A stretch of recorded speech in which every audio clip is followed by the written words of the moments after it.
मित्रों, मध्य प्रदेश के अंदर कृषि, पशुपालन और सहकारिता तीनों क्षेत्र में ढेर सारी संभावनाएं पड़ी हुई और मैं मानता हूं कि हमने हमारी संभावनाओं का 100% दोहन करने के लिए ढेर सारा काम करने की जरूरत है।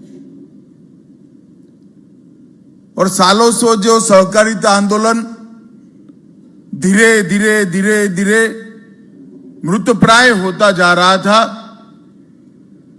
पूरे देश के सहकारिता आंदोलन को एट अ ग्लांस देखे तो बहुत अनइवन हो गया था।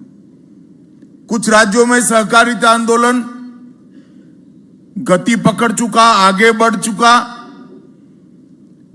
ग्रामीण विकास और आर्थिक विकास के सभी पैमानों में वो योगदान करता था। कुछ जगह इसका सरकारीकरण हुआ, कुछ जगह स्थगितता आई गई और कुछ जगह संपूर्ण विनाश हो गया। तो अनेक अलग अलग स्तर पर देश भर का सहकारी आंदोलन बटा हुआ था और उसका मूल कारण था कि समय के साथ सहकारी कानूनों में जो बदलाव होना चाहिए वो कानूनों में बदलाव नहीं हुए थे। हमारे संविधान में मल्टी स्टेट कोऑपरेटिव छोड़कर सारा कोऑपरेटिव ये राज्यों का विषय है। इसलिए देश भर में जिस